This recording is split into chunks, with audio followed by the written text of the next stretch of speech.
भारत के पवित्र मंदिर राम मंदिर में 25 नवंबर को एक ऐतिहासिक क्षण आया। प्रधानमंत्री नरेंद्र मोदी ने मंदिर के शिखर पर केसरिया धर्मध्वज फहराया। यह सदियों के संघर्ष का अंत था, लेकिन जैसे ही इस शुभ घटना की खबर पाकिस्तान को लगी, वह अपनी पुरानी ड्रामेबाजी में उतर गया। आइए जानते हैं कि पाकिस्तान क्या कह रहा है और उसका यह तर्क कितना सच है। सबसे पहले समझते हैं कि राम मंदिर में क्या हुआ। 25 नवंबर को दोपहर करीब 12 बजे प्रधानमंत्री नरेंद्र मोदी और आरएसएस प्रमुख मोहन भागवत ने अयोध्या के राम मंदिर के शिखर पर एक 22 फीट लंबा सफेद और केसरिया रंग का ध्वज फहराया। यह ध्वज 10 फीट ऊंचा और 20 फीट लंबा था। इस ध्वज पर सूर्य का चिन्ह बना हुआ था, जो भगवान राम के सूर्यवंशी होने का प्रतीक है। साथ ही ओम का चिन्ह और कोविदार पेड़ का भी अंकन था। इस अवसर को धर्म ध्वजारोहण कहा जाता है, जो बहुत पवित्र माना जाता है। प्रधानमंत्री मोदी ने कहा कि यह घटना 500 सालों तक जलने वाले एक यज्ञ की पूर्णता है।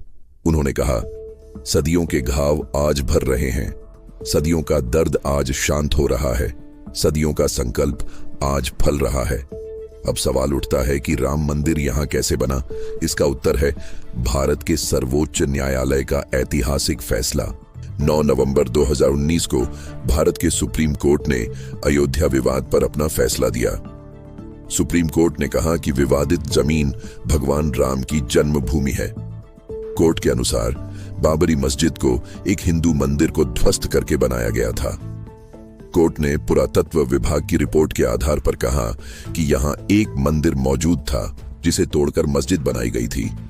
कोर्ट ने फैसला दिया कि इस जमीन को भारत सरकार द्वारा बनाए गए एक ट्रस्ट को दे दिया जाए, ताकि वह राम मंदिर बना सके। साथ ही कोर्ट ने 5 एकड़ जमीन यूपी सुन्नी सेंट्रल वक्फ बोर्ड को दे दी, ताकि वह एक मस्जिद बना सके। 2020 में प्रधानमंत्री मोदी ने मंदिर की आधारशिला रखी और फिर 2024 में मंदिर का निर्माण पूरा हुआ। अब 25 नवंबर को इसी मंदिर में धर्मध्वज फहराया गया है। अब बात करते हैं पाकिस्तान की ड्रामेबाजी की। 25 नवंबर को ही पाकिस्तान के विदेश मंत्रालय ने एक बयान जारी किया। पाकिस्तान ने कहा कि वह इस घटना को गहरी चिंता से देख रहा है। पाकिस्तान का कहना है कि यह भारत में धार्मिक अल्पसंख्यकों पर दबाव का एक पैटर्न दिखाता है। पाकिस्तान ने कहा कि हिंदुत्व की सोच के तहत मुस्लिम सांस्कृतिक और धार्मिक विरासत को मिटाया जा रहा है। पाकिस्तान ने कहा कि बाबरी मस्जिद सदियों पुरानी इबादतगाह थी और 6 दिसंबर 1992 को इसे सांप्रदायिक भीड़ ने ध्वस्त किया था। पाकिस्तान ने संयुक्त राष्ट्र को भी घसीटा है। पाकिस्तान ने कहा कि भारत में इस्लामोफोबिया, घृणा भाषण और नफरत वाले हमले बढ़ रहे हैं। पाकिस्तान का दावा है कि भारत मुसलमानों के साथ भेदभाव कर रहा है।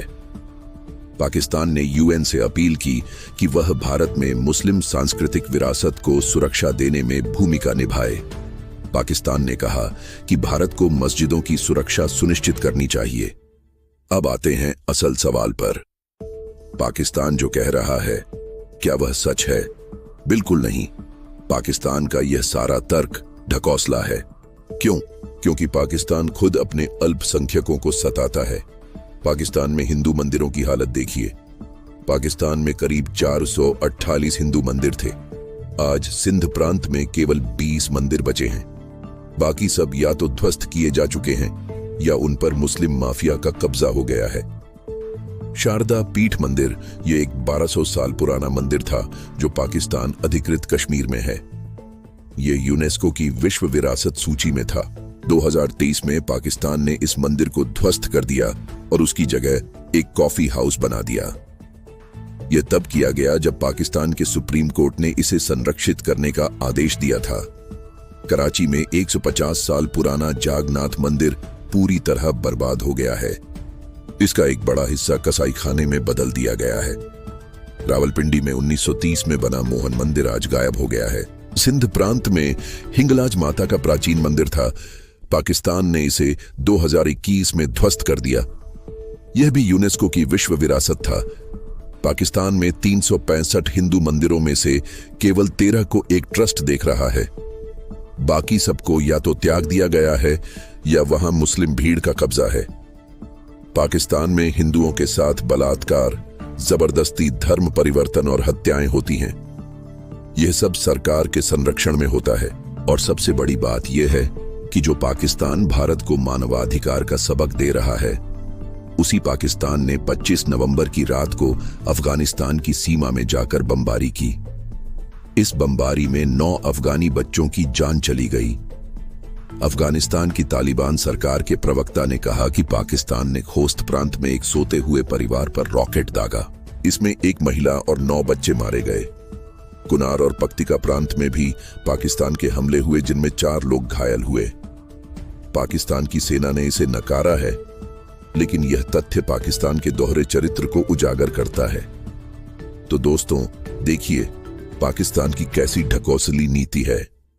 यह भारत को नैतिकता का पाठ पढ़ा रहा है, जबकि खुद अपने अल्पसंख्यकों को सता रहा है। राम मंदिर पर भारत के सुप्रीम कोर्ट का फैसला है, जो कानूनी है। भारत में सभी धर्मों के मंदिर, मस्जिद और गिरजाघर खड़े हैं। मुस्लिमों को चुनाव लड़ने का अधिकार है। वे राष्ट्रपति और प्रधानमंत्री भी रह चुके हैं। पर पाकिस्तान में हिंदू अल्पसंख्यक सताए जाते हैं। उनके मंदिरों को ध्वस्त किया जाता है। उनकी बच्चियों का बलात्कार होता है। इसलिए पाकिस्तान को भारत को सलाह देने की जगह अपनी घर की सफाई करनी चाहिए। राम मंदिर का ध्वज फहराना भारत की सांस्कृतिक विरासत को जीवंत रखना है, और यह भारतीय संविधान के तहत हर नागरिक का अधिकार है। धन्यवाद।